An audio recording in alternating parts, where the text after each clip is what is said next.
ভাবুন তো, আপনি আপনার পরিবারের সঙ্গে নিজের বাড়িতে নিরাপদে আছেন। হঠাৎ বাইরে শুরু হলো এক অদ্ভুত বৃষ্টি। কিছুক্ষণ পর আপনি দরজা খুলে বাইরে যেতে চাইলেন। কিন্তু দরজা খুলছে না, জানালা খুলছে না, দেয়াল ভেঙেও বের হতে পারছেন না। আর সবচেয়ে ভয়ঙ্কর ব্যাপার হল, বাইরে এমন কিছু প্রাণী ঘুরে বেড়াচ্ছে যেগুলো বৃষ্টি হলেই মানুষের শিকার করতে বের হয়। এমন পরিস্থিতিতে আপনি কতদিন বেঁচে থাকতে পারবেন?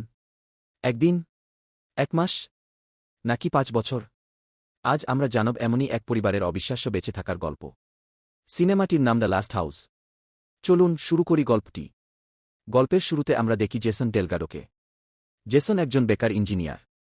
সে তার স্ত্রী অ্যান, ছেলে গ্রাহাম, মেয়ে রুথ এবং তাদের পোষা কুকুর ক্যাসিডিকে নিয়ে সিয়াটলের একটি শহরতলির বাড়িতে থাকে। একদিন জেসন মাছ ধরতে যায়। কিন্তু মাছ ধরার সময় হঠাৎ সে আকাশে অস্বাভাবিক একটি ঝড় দেখতে পায়। ঝড়টি এতটাই অদ্ভুত ছিল যে জেসনের মনে হয় এর মধ্যে নিশ্চয়ই কোনো বিপদ লুকিয়ে আছে। তাই সে দ্রুত বাড়িতে ফিরে আসে। কিন্তু বাড়িতে পৌঁছানোর কিছুক্ষণের মধ্যেই পরিস্থিতি বদলে যায়। বৃষ্টি শুরু হয়। আর তখনই পরিবারটি আবিষ্কার করে তারা আর বাড়ি থেকে বের হতে পারছে না। জেসন দরজা খুলতে যায়। কিন্তু দরজা নড়ছে না, জানালাও খুলছে না। তারা দেয়াল ভাঙার চেষ্টা করে, এমনকি মেঝে পর্যন্ত ভাঙার চেষ্টা করা হয়। কিন্তু বাড়ির চারপাশে যেন অদৃশ্য কোনো শক্তিশালী বাধা তৈরি হয়েছে। জেসন প্রথমে ভাবে হয়তো শুধু তাদের বাড়িতেই এমন সমস্যা হয়েছে। কিন্তু পরে তারা বুঝতে পারে প্রতিবেশীরাও একই সমস্যায় আটকা পড়েছে। কেউ বাড়ির ভেতরে বন্দী, আবার কেউ বাইরে আটকা পড়ে গেছে।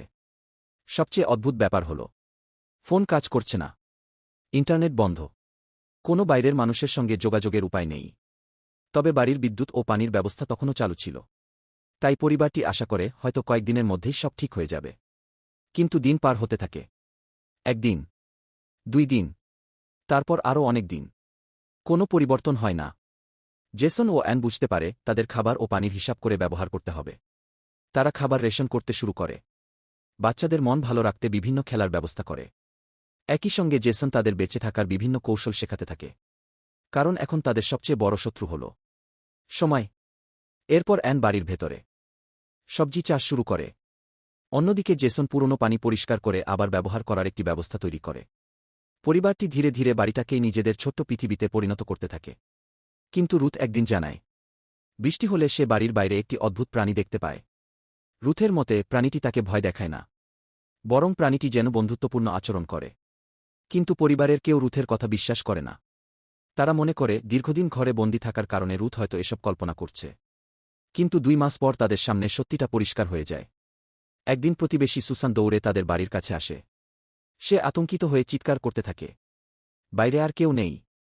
কিন্তু কথা শেষ হওয়ার আগেই একটি ভয়ঙ্কর প্রাণী তাকে আক্রমণ করে। তখন পরিবারটি বুঝতে পারে বাইরে সত্যিই প্রাণী রয়েছে। আর বৃষ্টি হলেই তারা শিকারে বের হয়। তাই জেসন ও অ্যান নতুন নিয়ম তৈরি করে। বৃষ্টি শুরু হলেই সবাইকে লুকিয়ে থাকতে হবে। কেউ জানালার কাছে যাবে না, কেউ বাইরে তাকাবে না। এর কিছুদিন পর বাড়ির চিমনির ঢাকনা খুলে পড়ে যায়। জেসন তখন রুথকে চিমনির ওপর তুলে দেয়। রুথ বাইরে যেতে না পারলেও একটি গুরুত্বপূর্ণ